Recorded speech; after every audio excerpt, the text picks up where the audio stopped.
Perfect ರುಚಿ ಚಾನಲ್ಗೆ ಸ್ವಾಗತ. ನಾನು ಇವಾಗ ಈಸಿಯಾಗಿ ಮತ್ತು ಟೇಸ್ಟಿಯಾಗಿ ಬೇಳೆ ಮತ್ತು ತರಕಾರಿ ಸಾಂಬಾರು ಯಾವ ರೀತಿ ಮಾಡೋದು ಅಂತ ತೋರಿಸ್ತಾ ಇದ್ದೀನಿ. ಯಾರೆಲ್ಲ ನನ್ನ ಚಾನಲ್ಲು ಸಬ್ಸ್ಕ್ರೈಬ್ ಮಾಡ್ಕೊಂಡು ನೋಡ್ತಾ ಇದ್ದೀರೋ ಅವ್ರಿಗೆಲ್ಲ ಥ್ಯಾಂಕ್ ಯು ಸೋ ಮಚ್. ಮತ್ತು ಹೊಸದಾಗಿ ಯಾರು ನೋಡ್ತಾ ಇದ್ದೀರೋ ಪ್ಲೀಸ್ ಸಬ್ಸ್ಕ್ರೈಬ್ ಮಾಡ್ಕೊಳ್ಳಿ. ಇವಾಗ ಮಾಡೋದು ಯಾವ ರೀತಿ ಅಂತ ನೋಡೋಣ. ಬೇಕಾಗಿರುವ ಸಾಮಗ್ರಿಗಳು, ನಾನು ಇಲ್ಲಿ ತರಕಾರಿ ಸ್ವಲ್ಪ ಬೀನ್ಸು, ಒಂದೆರಡು ಮೂಲಂಗಿ ಮತ್ತು ಸ್ವಲ್ಪ ತೊಂಡೆಕಾಯಿ ಮತ್ತು ಆಲೂಗಡ್ಡೆ ಮತ್ತು ತರಕಾರಿ ಇನ್ನೂ ಏನಾದರೂ ಬೇಕಂದರೆ ನೀವು ಆ್ಯಡ್ ಮಾಡ್ಕೊಬೋದು.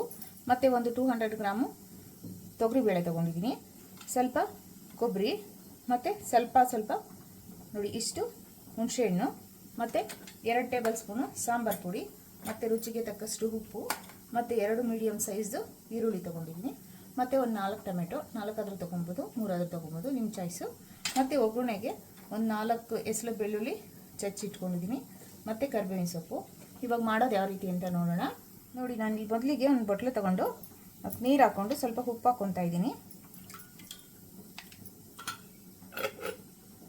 ಇವಾಗ ಈ ತರಕಾರಿ ಎಲ್ಲ ಹಚ್ಬಿಟ್ಟು ಈ ಉಪ್ಪು ನೀರಲ್ಲಿ ಹಾಕ್ಕೊಂಬಿಟ್ಟು ಒಂದು 5 ನಿಮಿಷ ಬಿಟ್ಬಿಟ್ಟು ತೊಳೆದ್ಬಿಟ್ಟು ಕುಕ್ಕರ್ಗೆ ಹಾಕ್ಕೊಳ್ಳೋಣ. ತರಕಾರಿ ಇವಾಗ ಇದರಲ್ಲಿರೋ ನಾರು ಮತ್ತು ಎಲ್ಲ ಕ್ಲೀನ್ ಮಾಡಿಕೊಂಡು ಹಚ್ಕೊಂಡು ಹಾಕ್ಕೊಳ್ಳೋಣ. ನೋಡಿ, ಹುಳ್ಳಿಕಾಯಲ್ಲಿ ನಾರೆಲ್ಲ ತೆಗ್ದಿದ್ದೀನಿ. ಇವಾಗ ಮೂಲಂಗಿ ಸಿಪ್ಪೆ ಮೇಲ್ಗಡೆ ಒಂದು ಫೋಲ್ಡರು ಸಿಪ್ಪೆ ತೆಗೆದ್ಬಿಡೋಣ. ಹೀಗೆ ಡೈರೆಕ್ಟ್ ಹಾಕಿದ್ರೆ ಸ್ವಲ್ಪ ಖಾರ ಆಗುತ್ತೆ, ಹಾಗಾಗಿ ಈ ಥರ ಮೇಲ್ಭಾಗ ಒಂದು ಫೋಲ್ಡರು ಸಿಪ್ಪೆ ಎಲ್ಲ ರಿಮೂವ್ ಮಾಡ್ಕೊಳ್ಳೋಣ ಮೂಲಂಗಿನಲ್ಲಿ.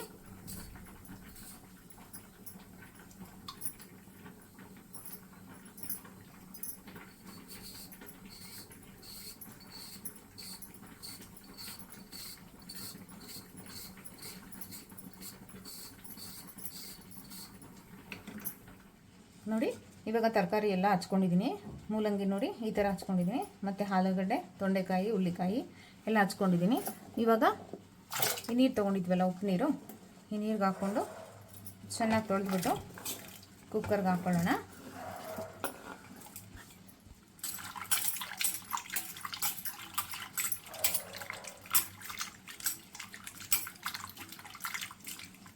ನೋಡಿ, ಆವಾಗಲೇ ಬೇಳೆ ತೋರಿಸಿದ್ನಲ್ಲ, ಆ ಬೇಳೆ ತೊಳೆದು ನಾನು ಸಾಂಬಾರಿಗೆ ಎಷ್ಟು ನೀರು ಬೇಕಾಗುತ್ತೋ ಅಷ್ಟು ನೀರು ಕುಕ್ಕರಲ್ಲಿ ಹಾಕ್ಕೊಂಡಿದ್ದೀನಿ. ಮತ್ತು ಈ ತರಕಾರಿ ಎಲ್ಲ ತೊಳೆದಿದ್ದು ತರಕಾರಿ ಬೇಳೆ ಜೊತೆಗೆ ಸೇರಿಸೋಣ. ಈಸಿಯಾಗಿ ಒಂದು 20 ನಿಮಿಷಕ್ಕೆಲ್ಲ ಸಾಂಬಾರು ಮಾಡ್ಕೊಂಡ್ಬಿಡ್ಬೋದು. ಮುದ್ದೆಗೆ, ಅನ್ನಕ್ಕೆ, ಚಪಾತಿಗೆ ಎಲ್ಲದಕ್ಕೂ ಒಳ್ಳೆ ಕಾಂಬಿನೇಷನ್ನು. ನೀವಿನ್ನೂ ನಿಮ್ಗೆ ಏನು ಇಷ್ಟ ಆಗುತ್ತೋ ತರಕಾರಿ ಅದೆಲ್ಲ ಆ್ಯಡ್ ಮಾಡ್ಕೊಬೋದು. ನಾನು ಇಲ್ಲಿ ಇಷ್ಟ ಹಾಕಿದ್ದೀನಿ.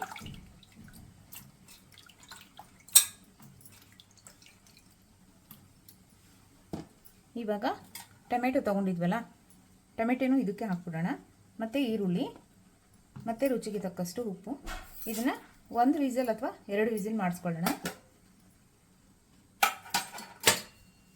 ಎಲ್ಲ ಹಾಕಿ ಲಿಡ್ ಕ್ಲೋಸ್ ಮಾಡಿ ವಿಸಿಲ್ ಹಾಕಿ 1 ಅಥವಾ 2 ವಿಸಿಲ್ ಮಾಡಿಸ್ಕೊಳ್ಳೋಣ. ಸ್ಟವ್ ಮೇಲೆ ಇಡ್ತಾ ಇದ್ದೀನಿ. ನೋಡಿ, 2 ವಿಸಿಲ್ ಮಾಡ್ಕೊಂಡಿದ್ದೀನಿ. ಇವಾಗ ಕುಕ್ಕರ್ ಕೂಲ್ ಆಗಿದೆ. ಇವಾಗ ಓಪನ್ ಮಾಡೋಣ.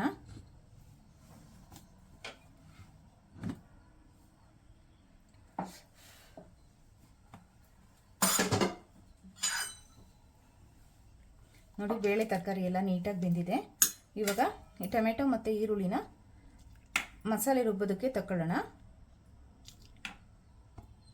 ಇದು ತಕ್ಕೊಂಡು ಸ್ವಲ್ಪ ಕೂಲ್ ಮಾಡಿಕೊಂಡು ಮಿಕ್ಸಿ ಜಾರ್ಗೆ ಸಾಂಬಾರು ಪೌಡರು, ತೆಂಗಿನಕಾಯಿ, ಸ್ವಲ್ಪ ಹುಣಸೆಹಣ್ಣು ಮತ್ತು ಈರುಳ್ಳಿ, ಟೊಮೆಟೊ ಹಾಕ್ಕೊಂಡು ನುಣ್ಣಗೆ ಗ್ರೈಂಡ್ ಮಾಡಿಕೊಂಡು ಇದಕ್ಕೆ ಮಿಕ್ಸ್ ಮಾಡಿ ಕುದಿಸಿದ್ರೆ ಸಾಂಬಾರು ರೆಡಿ ಆಗುತ್ತೆ. ಇದನ್ನು ಸ್ವಲ್ಪ ತಣ್ಣಗಾಗೋದಕ್ಕೆ ಬಿಡೋಣ. ನೋಡಿ, ಟೊಮೆಟೊ ಈರುಳ್ಳಿ ಎಲ್ಲ ಸ್ವಲ್ಪ ತಣ್ಣಗಾಗಲಿ, ಒಂದು 2 ನಿಮಿಷ ಆರೋದಕ್ಕೆ ಬಿಡೋಣ.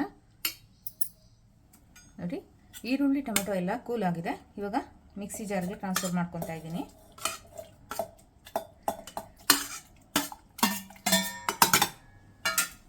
ಇವಾಗ ಸಾಂಬಾರು ಪೌಡ್ರು ಮತ್ತು ಸ್ವಲ್ಪ ಹುಣಸೆಹಣ್ಣು ಮತ್ತು ತೆಂಗಿನಕಾಯಿ,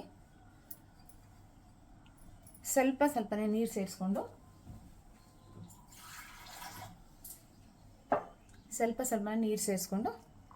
ನುಣ್ಣಗೆ ಪೇಸ್ಟ್ ಮಾಡ್ಕೊಳ್ಳೋಣ. ನೋಡಿ, ಇವಾಗ ನುಣ್ಣಗೆ ಮಸಾಲೆ ಪೇಸ್ಟ್ ಮಾಡ್ಕೊಂಡಿದ್ದೀನಿ. ಇವಾಗ ಈ ಸಾಂಬಾರಿಗೆ ಮಸಾಲೆಯನ್ನು ಸೇರಿಸ್ಕೊಳ್ಳೋಣ.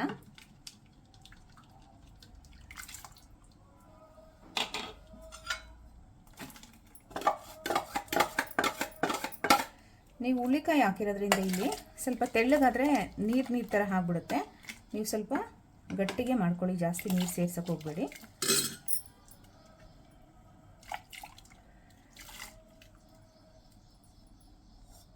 ಹುಳಿಕಾಯಲ್ಲಿ ನೀರಿನ ಅಂಶ ಸ್ವಲ್ಪ ಜಾಸ್ತಿ ಇರುತ್ತಲ್ಲ, ಹಾಗಾಗಿ ನೀರು ಥರ ಆಗೋಗ್ಬಿಡುತ್ತೆ, ನೀರು ಬಿಟ್ಕೊಂಡ್ಬಿಟ್ಟಿರುತ್ತೆ ಅದು. ನೋಡಿ ಇವಾಗ ಕರೆಕ್ಟಾಗಿ ಕನ್ಸಿಸ್ಟೆನ್ಸಿನಲ್ಲಿದೆ ಸಾಂಬಾರು. ಇದನ್ನು ಒಂದು 5 ನಿಮಿಷ ಕುದಿಸ್ಕೊಡೋಣ. ಒಂದು 5-10 ನಿಮಿಷ ಚೆನ್ನಾಗಿ ಸ್ಟವ್ ಮೇಲಿಟ್ಟು ಕುದಿಸೋಣ. ನೋಡಿ ಇವಾಗ ಸ್ಟವ್ ಮೇಲೆ ಇಡ್ತಾ ಇದ್ದೀನಿ. ನೋಡಿ ಇವಾಗ ಸಾಂಬಾರು ಒಂದು 5-10 ನಿಮಿಷ ಚೆನ್ನಾಗಿ ಕುದಿಸಿದ್ದೀನಿ. ಇವಾಗ ಕರೆಕ್ಟಾಗಿ ಈ ಒಳ್ಳೆ ಕನ್ಸಿಸ್ಟೆನ್ಸಿನಲ್ಲಿದೆ. ನಿಮಗೆ ಯಾವ ಕನ್ಸಿಸ್ಟೆನ್ಸಿ ಬೇಕೋ ಆ ಕನ್ಸಿಸ್ಟೆನ್ಸಿಗೆ ನೀರು ಆ್ಯಡ್ ಮಾಡಿಕೊಂಡು ಮಸಾಲೆ ಹಾಕಿದ ಮೇಲೆ ಒಂದು 5-10 ನಿಮಿಷ ಕುದಿಸ್ಕೊಂಬಿಡಿ. ನೋಡಿ ಇವಾಗ ಕರೆಕ್ಟಾಗಿ ಆಗಿದೆ. ಇವಾಗ ಒಗ್ಗರಣೆ ಮಾಡ್ಕೊಂಡಿದ್ದೆ, ಒಗ್ಗರಣೆ ಸೇರಿಸ್ತಾ ಇದ್ದೀನಿ ನಾನು. ಇದಕ್ಕೆ ಬೆಳ್ಳುಳ್ಳಿ, ಕರಿಬೇವಿನ ಸೊಪ್ಪು, ಸಾಸಿವೆ, ಒಗ್ಗರಣೆ.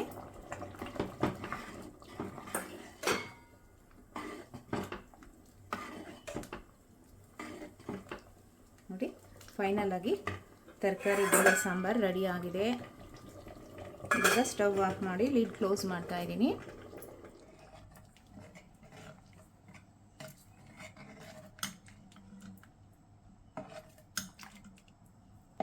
ನೋಡಿ ಇವಾಗ ಸರ್ವ್ ಮಾಡ್ತಾ ಇದ್ದೀನಿ.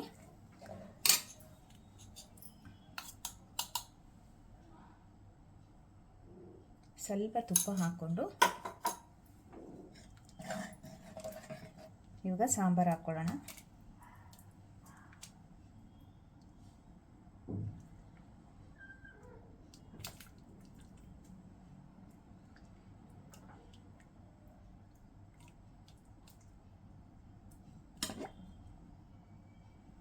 ಈ ವಿಡಿಯೋ ಇಷ್ಟ ಆಗಿದ್ರೆ ಪ್ಲೀಸ್ ಲೈಕ್ ಮಾಡಿ, ಶೇರ್ ಮಾಡಿ, ಕಮೆಂಟ್ ಮಾಡಿ, ಸಬ್ಸ್ಕ್ರೈಬ್ ಮಾಡ್ಕೊಳ್ಳಿ. Thank you.